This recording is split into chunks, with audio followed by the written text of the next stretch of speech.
Nosso tema nesta manhã será o túnel do tempo. Em 2017, começou a ser escavado um túnel na Suíça. E este túnel levou, em 1999, levou 17 anos para ser concluído. O túnel saía de uma cidade para outra, para o outro lado. E ela tem de extensão 153 quilômetros de extensão. Levou 17 anos para ser concluído. Um túnel custou, nos cofres do Estado suíço, 17 bilhões de dólares ou de euros. 12 bilhões. Muito dinheiro. E trouxemos o tema, o túnel do tempo. O custo deste túnel está avaliado em 12 bilhões. O nosso túnel do tempo já está avaliado em 2.500 anos. Nós estamos a caminho de 2.500 anos. Vamos começar a ver o nosso túnel há 2.500 anos atrás. O que é que aconteceu em 2.500 anos atrás? Os homens, para fazerem um túnel, levaram 17 anos. Mas, destes 17 anos, ninguém nega aquilo que foi construído. Ninguém nega. Hoje, os homens fazem tudo para explicar o que vai acontecer ou o que está a acontecer. Os homens fazem tudo. E eu vos trouxe essa imagem. Acredito que muitos, não sei se alguém conhece essa imagem. Alguém tem noção desta imagem? Oh, tem duas pessoas que têm noção dessa imagem. Obrigado. Então os outros não têm noção. Esta imagem é da revista Economist. Esta revista foi criada pela família Rothschild. E esta revista explica o que vai acontecer e o que está acontecendo no mundo. Se os irmãos notarem na imagem, vocês vão notar que tem alguém a chutar algo. É como se ele tivesse a chutar a bola toda que está aí em volta. Mas essa pessoa não faz parte do quadro, está fora do quadro. E se vocês notarem na imagem, tem o número 250, não é assim? Quem fez 250 anos agora? Quem? Estados Unidos da América, 250 anos. Se vocês notarem, há uma pessoa de fato preto, cabelo vermelho e uma gravata vermelha. Estão a notar? Trump. Vocês vão notar no vosso lado direito, junto ao blindado que está ali, uma pessoa de casaco azul, Vladimir Zelensky. Vocês vão notar na outra extremidade de lado 3 pessoas, 2 de fato preto e 1 de fato azul. O de fato azul, Putin. Os outros 2 vai ficar como tarefa, porque esse assunto nós temos que explicar de maneira mais detalhada. Mas, irmãos, quero vos dizer o seguinte: esta revista, ela explica tanto economia, doenças, guerras, sucessões. Eles explicam tudo. E tudo está ali nesse quadro. Você vê, parece uma confusão. Não é confusão. Eles são tão inteligentes que os demônios lhes usam de uma maneira para explicarem a agenda que eles querem para o mundo todo. E eles têm que seguir à risca toda a agenda. E, irmãos, toda a agenda que está a acontecer está nesse quadrado, só para este ano. Se vocês verem a capa de 2025, também tem a agenda que aconteceu em 2025. E tudo que está na capa de 2025 aconteceu. Algumas coisas estão a dar continuidade neste ano. Você está a ver seringa. Você está a ver ali, parece robôs. São robôs humanoides. Ou seja, nós falamos de Robocop, não é assim? Robocop, os humanoides. Eles querem trazer tudo isso. Aquilo que era ficção científica, hoje já não é ficção científica. Hoje já é uma realidade. Aquilo que só víamos nos filmes, hoje já não é filme, hoje é realidade. Eu acredito que você já ouviu falar de nanotecnologia. Os irmãos já ouviram falar? Tecnologias nano, são partículas pequenininhas. Irmãos, tudo está ali, nesse quadrado. Hoje as pessoas estão a receber nanopartículas através da alimentação, através da vacina.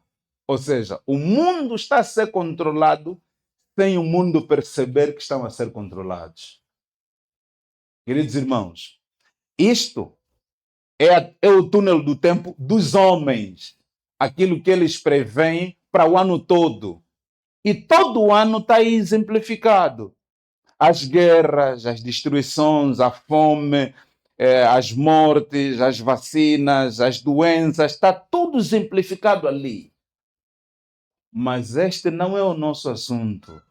Eu só te trouxe isso para você perceber que nada acontece nessa terra por acaso.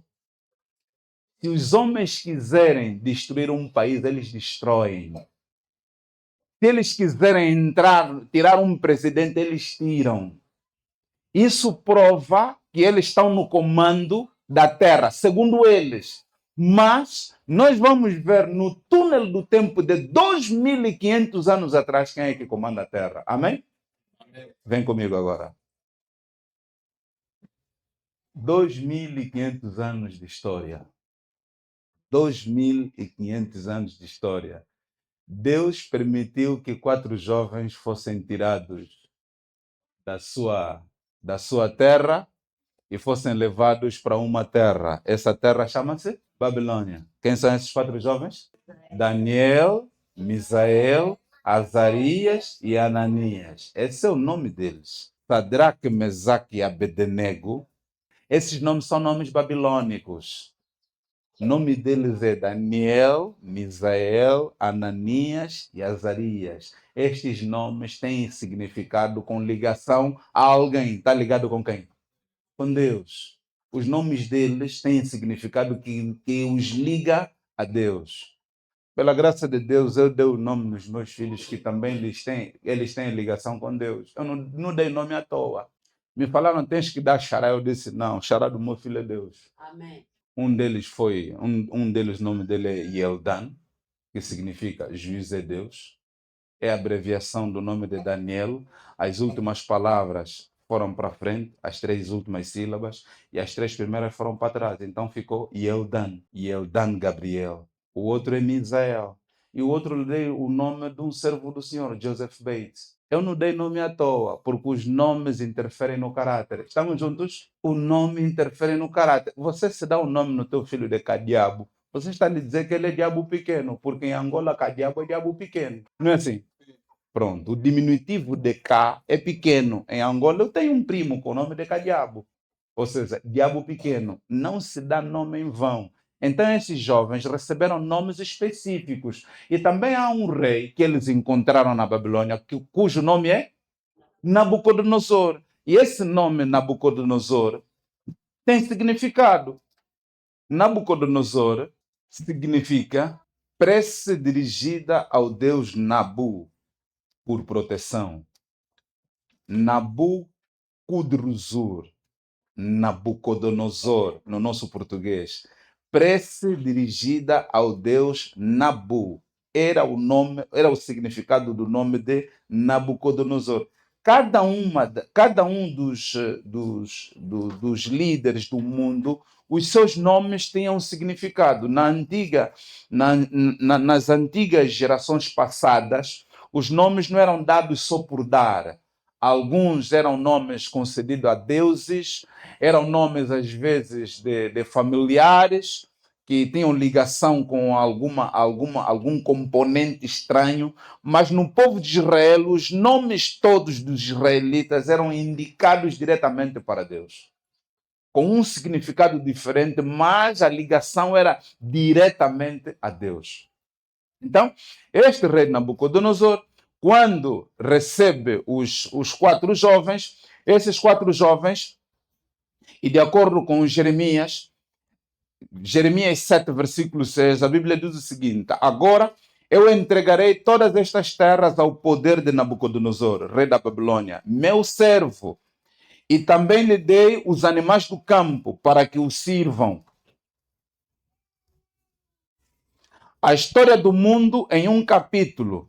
E o rei tem um sonho, e nós encontramos no capítulo 2, versículo 1, a Bíblia diz o seguinte: e no segundo ano do reinado de Nabucodonosor, Nabucodonosor teve sonhos, com os quais atribulou-se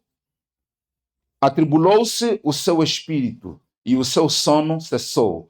Então o rei ordenou que chamassem os magos e os astrólogos e os feiticeiros e os caldeus para revelarem ao rei os seus sonhos. Então eles vieram e se puseram perante o rei.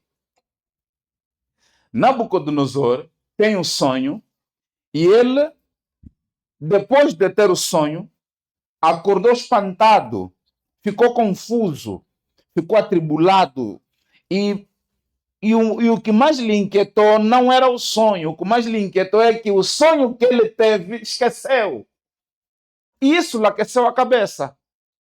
Porque aquilo que você sonha e se lembra é uma coisa, aquilo que você sonha e se esquece e depois é um sonho aterrador. Não, desculpa, a tua cabeça não fica bem.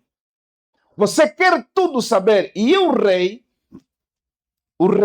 depois de ter esse sonho e ele perceber que o sonho desapareceu, ficou nervoso.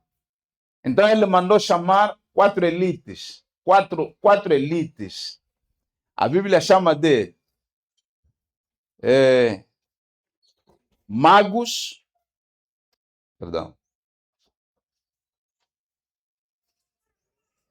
magos, astrólogos, feiticeiros e caldeus. São quatro elites. Quem são os magos? Os magos, eles eram um grupo de peritos. Os magos punham óleo na água e olhavam os desenhos formados pelo fluido, tentando prever o futuro pelas imagens aleatoriamente delineadas. Também eram quiromantes, lendo a palma da mão, e cartomantes, os que liam para fazer adivinhações. Esses eram os magos. Depois dos magos tem os astrólogos. Os astrólogos, eles olhavam e estudavam os desenhos formados no céu. Depois dos astrólogos, nós temos os feiticeiros ou mediuns. Eles tinham a premonição, telepatia, telecinésia, necromancia, previsões futuristas. Esses eram os feiticeiros ou os médiums. Depois temos os caldeus. Os caldeus eram formados pela elite dos eruditos, ou seja, os PhDs da Babilônia. Eram os mais inteligentes, vamos assim dizer. Mas todos esses tinham algo em comum. Eles invocavam os demônios. Todos eles, os quatro grupos. Mas dos quatro, os mais pesados eram os caldeus. Então, estes homens são chamados, Nabucodonosor chama as quatro elites. Não consigo vos especificar se quantos eram na realidade na Babilônia essa elite, se eram 70 homens, se eram 60 homens, mas só podemos dizer que eram 120 de acordo com as escrituras. Eram uma quantidade imensa e todos eles terríveis. Eles são chamados e o rei diz: eu tive um sonho e meu espírito atribulou-se para entender o sonho. Versículo 3. Então falaram os caldeus ao rei em aramaico: o rei vive para sempre. Diz a teus servos o sonho e nós mostraremos a interpretação. O rei respondeu, disse aos caldeus: o assunto se foi de mim. Se vós me fizerdes saber o sonho com a sua interpretação, se vós não me fizerdes saber o sonho com a sua interpretação, sereis cortados em pedaços e as vossas casas serão feitas em um monturo. Mas se revelardes o sonho e a sua interpretação, recebereis de mim presentes de recompensas e grande honra, Portanto, revelai-me o sonho e a sua interpretação. Irmãos, quem deu o sonho a Nabucodonosor? Quem? Por que Deus não deu a uma outra pessoa, a um profeta, a Hananias, a Misael? Deu a Nabucodonosor. Os irmãos nunca se perguntaram por que um sonho desse que revela o mundo, que revela a história do mundo, dá a um rei pagão, um rei que adora ídolos. A Bíblia diz que Nabucodonosor foi dormir em pensamento. Ele estava a pensar o que será dele daqui para frente.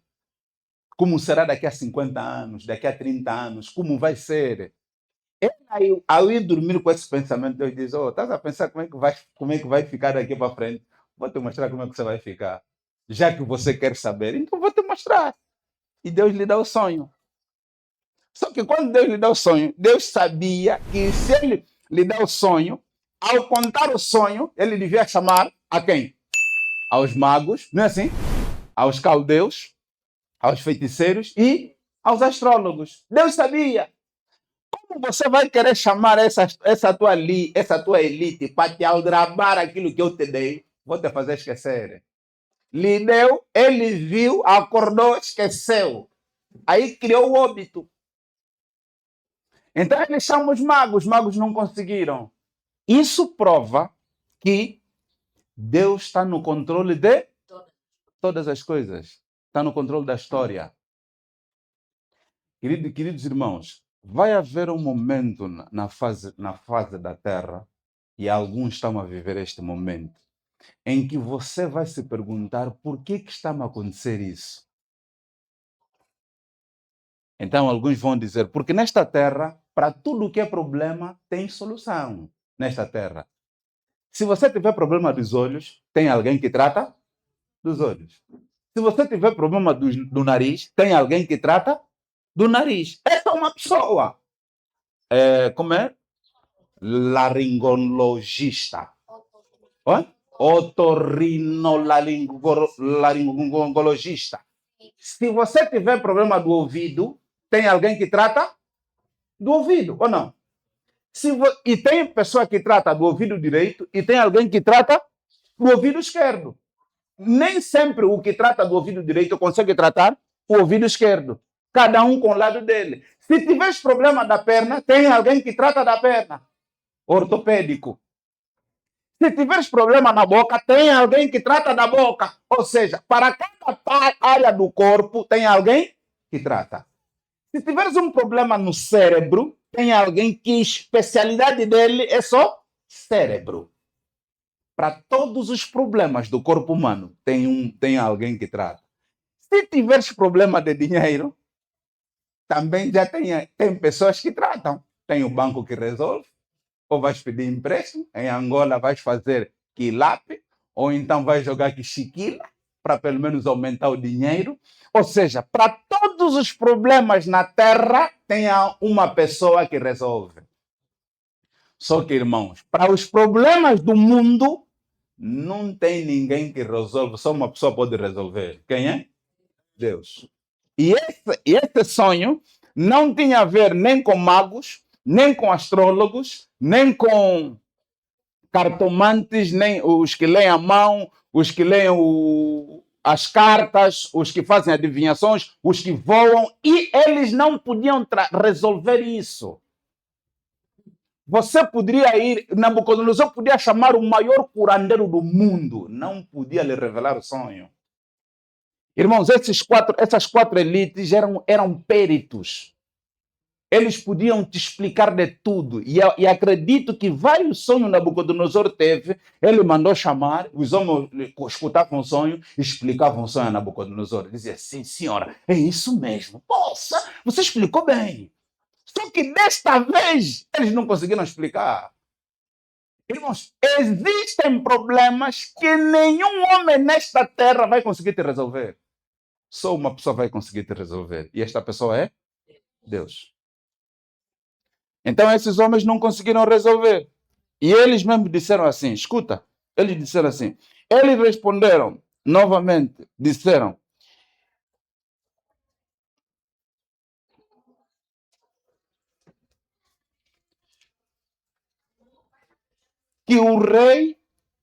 que o rei conte aos seus servos o sonho e nós revelaremos sua interpretação. O rei respondeu e disse: eu sei certamente que vós procurareis ganhar tempo, porque vós vedes que o assunto se foi de mim. Todavia, se vós não me fizerdes conhecer o sonho, há somente um decreto para vós.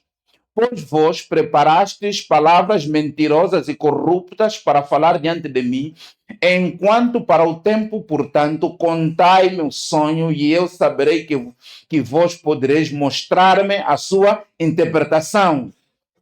Versos 10.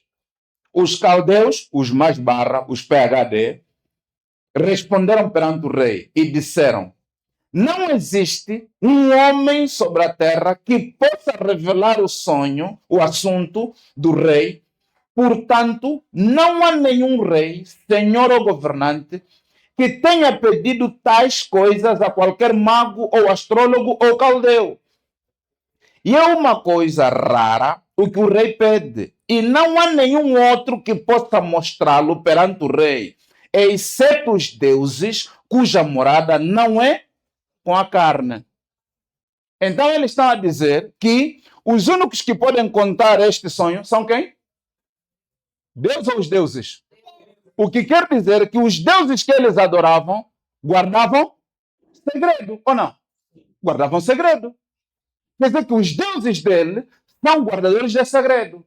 Mas a Bíblia, em Amós 3, versículo 7, Deus diz assim: Deus não fará coisa alguma sem antes revelar aos seus servos os profetas. O que quer dizer, o único que não guarda segredo quem é? Deus. E por que vamos aos curandeiros? Recorrem a fontes que não têm verdade. A fontes rotas. O que quer dizer que Babilônia, esses magos estavam rotos. Não tinham a fonte da verdade. Versículo 12 vem o decreto. E diz o seguinte: e o decreto estabelecia que os homens sábios deviam ser mortos. E eles procuraram Daniel e os seus companheiros para os matarem. Então Daniel respondeu com conselho e sabedoria a Arioque, o capitão da guarda do rei, que havia saído para matar os homens sábios de Babilônia. Daniel fazia parte? Não? Daniel fazia parte dos sábios? Fazia, não é assim? Daniel era sábio. E Misael? Também. Ananias? E Azarias? Ou seja, os quatro faziam parte dos sábios que têm que ser mortos. Só que Daniel se encontra com Arioque. Queridos irmãos, aqui Satanás viu, não, esses quatro, como eram muito inteligentes, são muito inteligentes, vão me trazer problema na Babilônia. A única forma aqui que tem é o rei dar o decreto para eles matar. Porque enquanto eles não morrerem, vou ter problema em Babilônia. Então saiu um decreto. Se não revelarem o sonho, todos morrem. Daniel e todos os profetas morrem. O que está a falar de magos, astrólogos, feiticeiros e caldeus. Todos eles morrem. Só que Deus diz: oh, queres matar Daniel? Você não viu mais outra pessoa? É já Daniel que você quer matar. Vou te mostrar quem é que está no comando. Eu vou te mostrar que em vez de você lhe matar, ele vai ter proeminência no reino. Amém? Então, Deus usa o seu jovem. Versículo 19. Então, perdão, antes do 19, vamos ler o 17. Então Daniel foi para sua casa e fez o assunto conhecido a Ananias, Misael e Azarias, seus companheiros. O que Daniel fez? Foi para casa, não é assim? E contou o assunto a quem? Aos seus amigos. E ele disse: vamos orar a Deus para que Deus tenha misericórdia de nós, porque senão vamos morrer. Queridos irmãos, existem assuntos nesta terra que só se resolvem com o joelho no chão. Amém? Só. Daniel aqui nos mostra que o mundo em que vivemos, você precisa ter amigos sábios espirituais. Amém. Não é amigo burro espiritual. Este não é fase para ter um amigo burro espiritual. Se Daniel tivesse amigos burros espirituais, devia morrer. Eu fui reparar um carro no Futungo com um jovem que me convidou. Depois de reparar o carro, no caminho ele disse-me assim: o senhor Evaristo, muito simples. Eu gostaria de ser seu amigo. E eu perguntei por quê? Não é a maneira como... Desde que entrei no teu carro, primeiro, só escuto louvores e pregação. Eu não tenho amigo assim. Eu tenho um amigo que hoje deixou de ser um amigo. Me ligou há 2 meses atrás e me disse: alô, João, eu encontrei a fonte onde todos os músicos estão aí para ter cumbu, para ter dinheiro. E ele perguntou: é onde? É nos Kwanza. É uma senhora que está lhes dar o banho, eles põem um fio na cintura e cada um começa a ter dinheiro. Eu, como vi o único um amigo pobre é você, não quero ir lá sozinho. Também estou a te convidar para ir comigo. Esse amigo é quê? É sábio espiritual? É o quê? É burro espiritual. Está a te convidar para ir ter contato com pessoa que é mentiroso. Porque o que vai te dar feitiço, ele mesmo não tem nada. A casa dele é suja. E como é possível você tão inteligente? Porque até os inteligentes, pessoas que estudaram PhD, senta na casa de um curandeiro ou de uma curandeira, que a cadeira é lata. É onde lhe fazem tratamento. O inteligente, o homem que estudou, o advogado, o diretor, o presidente, talvez até o governador, senta na casa de alguém que não tem condições para lhe dar poder. E você que tem condições nem consegue raciocinar, mas como é possível que esse homem que não tem nada vai me dar poder para me manter? Daniel não fez isso. Daniel chamou seus amigos e foram no quarto. Existem problemas que nenhum curandeiro resolve.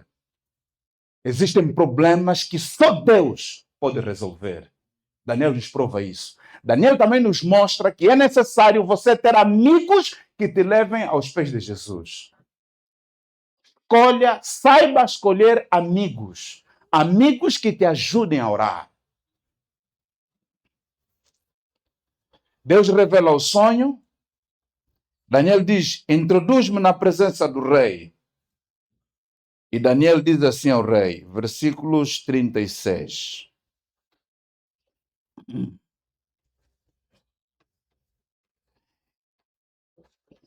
34, perdão. Vamos começar do 29, desculpe. 28. Porém, há um Deus no céu que revela segredos e dá a conhecer ao rei Nabucodonosor o que acontecerá nos últimos dias. O teu sonho e as visões de tua cabeça sobre a tua cama são estes. Daniel diz: rei, o que você sonhou, o que você recebeu em sonho, ninguém pode te falar dentre os que estão aqui. Mas há um Deus, aonde? Nos céus. Esta é a linguagem principal. Há um Deus. Esta palavra há, forma do verbo haver, de existência. Existe um Deus nos céus que revela os segredos, até os segredos ocultos. Deus revela. Daniel nos mostra que somente Deus pode revelar segredos, pode revelar o futuro. Então, Daniel diz ao rei: há um Deus nos céus, e o sonho que você teve é este. Quanto a ti, rei, os teus pensamentos, estou a ler o 29, adentraram a tua mente sobre a tua cama, o que deverá acontecer doravante, e aquele que revela segredos faz-te conhecer o que acontecerá. Porém, quanto a mim, este segredo não me é revelado por qualquer sabedoria que eu tenha, mais do que qualquer vivente, mas por causa deles se fará conhecida a interpretação ao rei, e para que tu possas conhecer os pensamentos do teu coração. Tu, ó rei, viste e observaste uma grande imagem. Esta é a imagem que o rei viu. Uma grande imagem. Esta grande imagem, cujo brilho era excelente, estava diante de ti e sua forma era terrível. E os seus braços de prata, a cabeça desta imagem era de ouro fino, o seu seio e os seus braços de prata, e o seu ventre e as suas coxas de bronze, suas pernas de ferro, seus pés parte de ferro e parte de barro. Tu viste até que uma pedra foi cortada sem mãos, a qual golpeou a imagem sobre os pés, que eram de ferro e barro, e os quebrou em pedaços. Quando Daniel descreveu isso, aquilo foi como se fosse um filme que estava desenrolando na cabeça dele. E ele disse, uau, é isso que eu vi. Eu vi isso. Eu vi isso. Aquilo foi maravilhoso. Mas, irmãos, enquanto Daniel estava a descrever tudo isso, Daniel começou a descrever os reinos. Tu és a cabeça de ouro, o metal precioso. Depois desse metal precioso vem um metal que também é precioso, mas inferior. Qual é o segundo metal? Diga. Não, o segundo metal. Prata, não é assim? Depois de prata, bronze. E depois de bronze, ferro. Ok. Mas no mesmo livro de Daniel, Daniel explica quais são os significados destes reinos.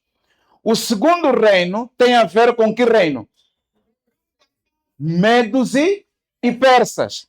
No ano 605, Daniel e seus amigos foram levados cativos para a Babilônia. Daniel ficou de 605 até o reino da Grécia. Porque do reino da Grécia para frente, Daniel já não assistiu.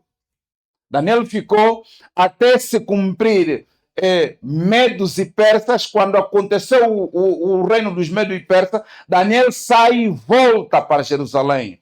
Então, dos Medos e persas para frente, ele já não fazia parte, já não estava na Babilônia, já estava fora da Babilônia. Então, Daniel começa a explicar. 5 versículo 1, o rei Belsazar deu um grande banquete a 1000 dos seus grandes e bebeu vinho na presença dos 1000. Aqui começamos a encontrar o sucessor de Babilônia. Eles beberam vinho e deram louvores aos deuses de ouro, de prata, de bronze, de ferro, de madeira e de pedra. Então, da parte dele foi enviada aquela mão que traçou sua escritura. Esta, pois, é a escritura que se traçou. Mene, Mene, Tekel e Parsim. Aqui, Daniel vai identificar o reino que substitui Babilônia. E diz o seguinte, esta é a interpretação daquilo. Mene, contou Deus o teu reino e deu cabo dele. Tekel, pesado foste na balança e achado em falta. Peres, dividido foi o teu reino e dado aos medos e persas. Aqui Daniel identifica o rei que substitui Babilônia. E a história prova que o Império Babilônico reinou de 605 a 539. A história também prova que em 13 de outubro de 539 alguém começa a reinar. E este alguém que reina é chamado de Ciro. Ciro e Dario, porque os dois faziam parte, eram tio e sobrinho. Os dois eram da mesma zona, um dos medos e outro dos persas. Esse cilindro foi encontrado em Babilônia, é o cilindro chamado cilindro de Ciro.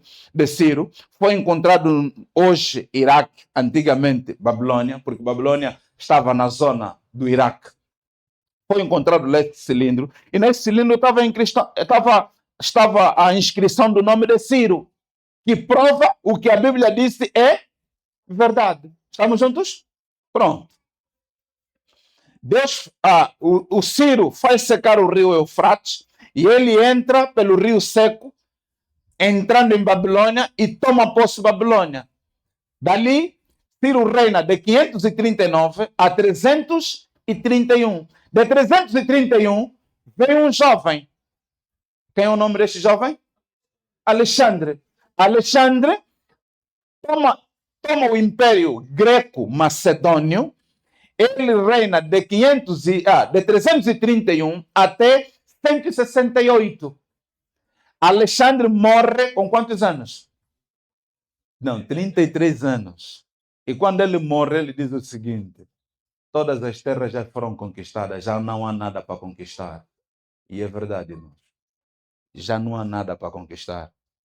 Hoje, tudo que o mundo está a fazer, estão a querer imitar o que aconteceu no passado e conquistar as outras terras. Vocês viram o que aconteceu com um presidente que lhe tiraram do país dele e levaram a outro país? Aconteceu nos nossos dias, não é assim, irmãos?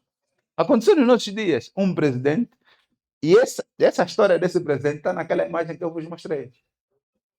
Antes que acontecesse a tomada de Maduro da Venezuela para os Estados Unidos, já estava na capa daquela revista que Maduro deviam lhe tirar da Venezuela e levariam nos Estados Unidos. Antes que acontecesse. Parece que eles também são profetas. Eles não são profetas. O problema é que eles trabalham com um ser que sabe o que ele vai fazer. Estamos juntos? Pronto. Uhum. Daniel diz que o último império seria qual império? Roma, não é assim? Roma é o império de que metal? Ferro. Mas o ferro, depois dele, ele reinaria de 168 até 476. De 476, para quem Roma perdeu o poder, este homem, Eduardo Gibbon, diz que nos capítulos de 26 a 36 descreve as nações bárbaras que conquistaram e dividiram o Império Romano dos 352 a 476, quando cai Rômulo Augusto, o último imperador de Roma. Então, Roma é dividida, de acordo com Daniel, capítulo 2, Roma foi dividida em quantos reinos? Em 10 reinos. Os alamanos, que são os alemães, 352, os francos, franceses, que em 352 era o nome deles, burgudos, 406 era o nome dos homens da Suíça, os suevos, 406 eram os portugueses, visigodos, os espanhóis, saxões, Inglaterra, lombardos, Itália, depois vêm os érulos, os vândalos e os ostrogodos. Essas três nações foram extintas, de acordo com Daniel capítulo 7. Daniel capítulo 7, dos 10 chifres, 3 foram retirados. E vem um chifre pequeno. Mas Daniel, a Bíblia diz, então o rei fez Daniel um grande homem. Daniel 2, versículo 48. E deu-lhe muitos presentes valiosos. E o fez governante sobre toda a província da Babilônia. E chefe dos governadores sobre todos os homens sábios da Babilônia. O irmão entendeu isso que acabamos de ler?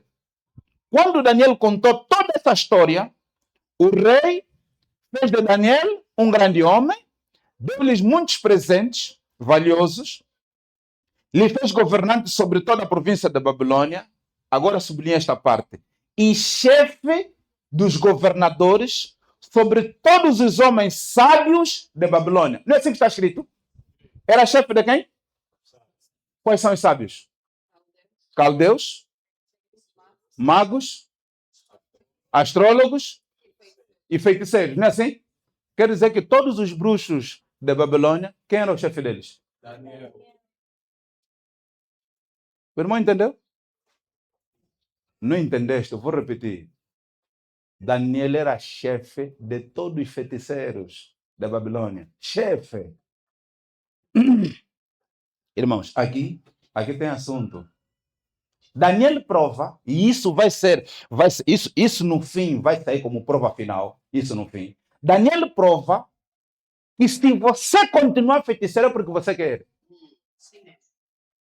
Daniel prova, porque Daniel era chefe do feiticeiro, mas ele não era. Não entendeste, vou repetir. Daniel era chefe de feiticeiros, mas Daniel não era. Sempre que ele tivesse algum problema, Daniel ia onde? No joelho. Porque todos os bruxos da Babilônia se perguntavam, não é possível, o poder de Daniel está a vir aonde? Cada um deles poderia se converter ao Deus de Daniel, ou não? Poderia. Daniel prova no mundo todo que se os homens continuarem feiticeiros, é porque os homens querem continuar feiticeiros, porque eles querem. Porque Daniel prova que apesar de orientar e governar sobre os feiticeiros, ele não era feiticeiro. Daniel prova isso.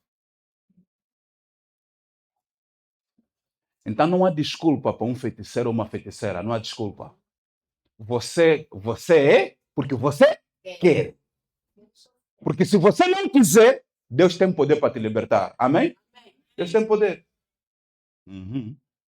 E Daniel conclui dizendo o seguinte. Daniel conclui que essa estátua, no final, vai ficar assim. 2:45. E acontecerá nos dias dos pés da estátua, Daniel 2:45. O que é que vai acontecer? Uma pedra sem projeção humana vai bater nos pés da estátua e toda a estátua vai cair. Ok. Abra a Bíblia. Esse é o nosso último slide. Eu gostaria de ler um texto com você. Mateus, capítulo 21. Mateus, capítulo 21. Abra a tua Bíblia. Daniel diz que, no fim, uma pedra vai bater nos pés da estátua e a estátua vai ser esmiuçada, não é assim? Vai ser esmiuçada, vai ser destruída. Então, Jesus pega o texto, esse assunto de Daniel, e traz no texto de Mateus 21, versículos 44. Diz o seguinte, a Bíblia diz assim, e quem cair sob esta pedra, o que é que vai acontecer? Despedaçar-se-á.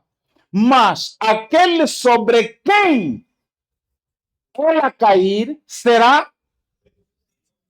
Não entendeste. Você não entendeu. Você talvez leu, não entendeste. Escuta bem, a Bíblia diz assim, quem cair sobre esta pedra, qual pedra?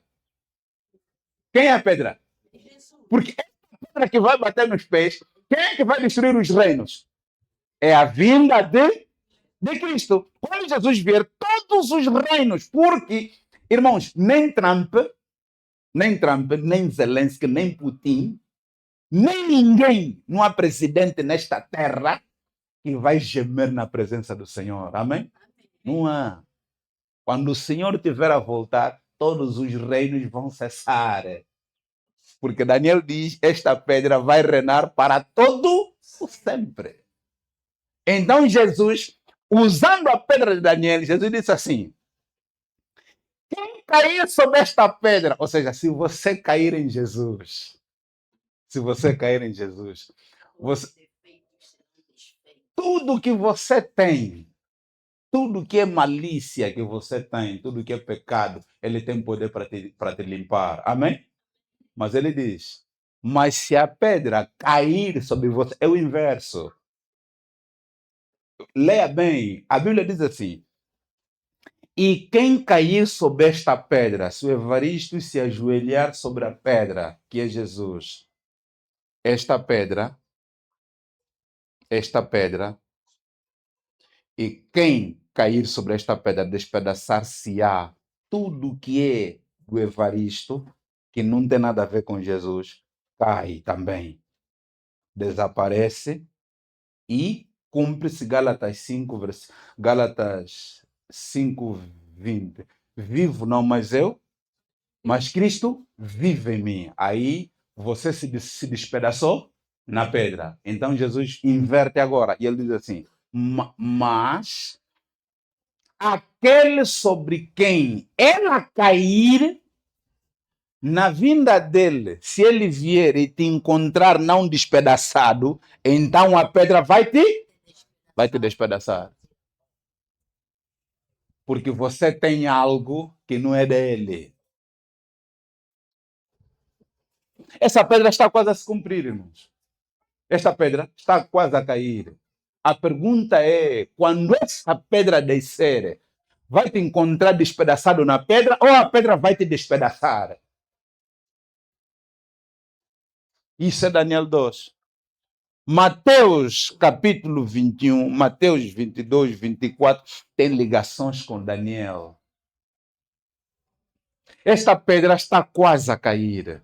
A pergunta é, quando esta pedra bater na estátua, porque a última parte da estátua é o que estamos a viver agora. É a última parte da estátua. São quantos reinos? Já não são 10. São 7. Não são 7. São 7. Desses sete vão ser diminuídos, vão sobrar apenas 2. Porque Apocalipse nos fala de quantos reis? 2. Besta do mar e besta da terra. Só são 2. Esses 2 vão comandar isso. E você está vendo com os teus olhos a acontecer. Por isso é que eles fazem agenda. Aquela imagem que você viu é a agenda para 2026. Tudo que vai acontecer. Esse ebola já está na imagem. Ebola, antavírus, o novo vírus que está aí a girar, o ebola, as vacinas que eles querem fazer. Tudo isso eles já meteram na imagem. Eles já disseram o que é que eles vão fazer. O colapso da economia, eles já escreveram, já idealizaram como vão fazer. Eles têm tudo agendado. E cada presidente só está a seguir a agenda. Você não pensa que o presidente João Lourenço está a fazer o que ele quer? Não. Ele tem que seguir a agenda. Se um presidente nesta terra não seguir a agenda, é tirado ou morto. Esses homens, pelo poder, eles são capazes de tudo. E, queridos irmãos, pela graça de Deus, Daniel não tinha medo de Nabucodonosor. Amém? Daniel não tinha medo.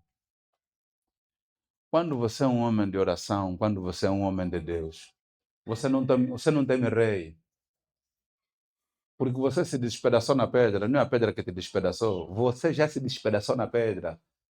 Você entrega tudo nele. Senhor, eu sou assim, eu sou assim, eu sou assim, eu sou assim. E com isso o Senhor não pode morar em mim. Por favor, remova o que eu tenho. Remova, Senhor. Eu fui na casa de um amigo meu essa semana. E meu amigo me disse assim, olha, Evaristo, aqui no bairro onde eu estou agora, uma rua depois, deram o nome daquela Rua dos Bruxos. Um amigo vive aí naquela zona. Uma rua depois, deram o nome de Rua dos Bruxos. Ele, quando foi lá viver, não sabia. E 2 vizinhos ao lado, ninguém pode meter bancada, só eles é que podem meter bancada. Quem mete bancada, negócio não vai. Ou te parte o negócio, ou rouba o negócio, mas o dele, ninguém mexe. Esse é o mundo onde você vive. Existem zonas onde vivemos que há pessoas que eles se declaram, eu não sou da igreja, eu sou do outro mundo. Por isso é que alguns dizem, aqui eu sou pobre, mas lá eu sou rico. Alguns dizem isso. Eu sou pobre aqui, essa hora sim sou pobre, mas à noite eu sou rico. Você é burro.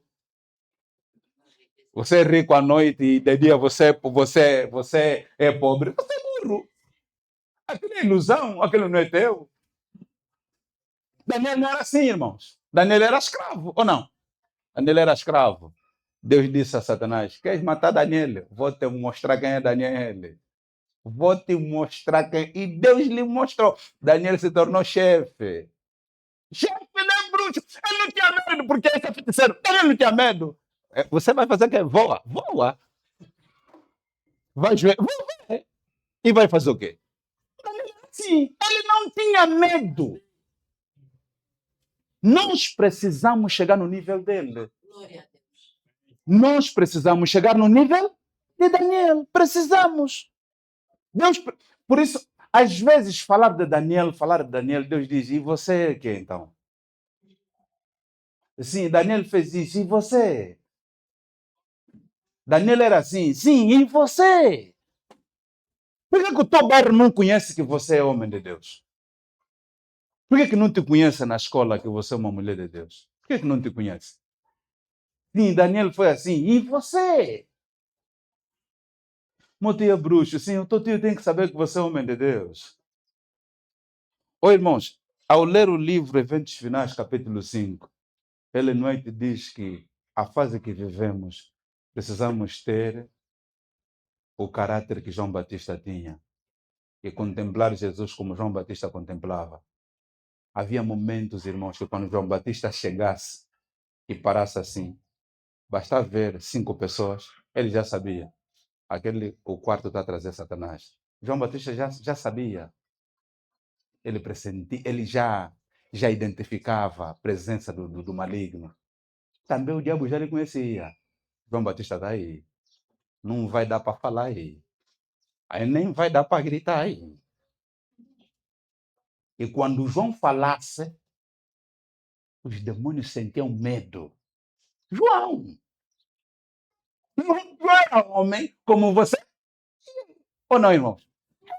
E Jesus diz, vocês precisam chegar ao nível de João Batista. João Batista e Daniel. A pergunta continua. Esta pedra está quase a bater.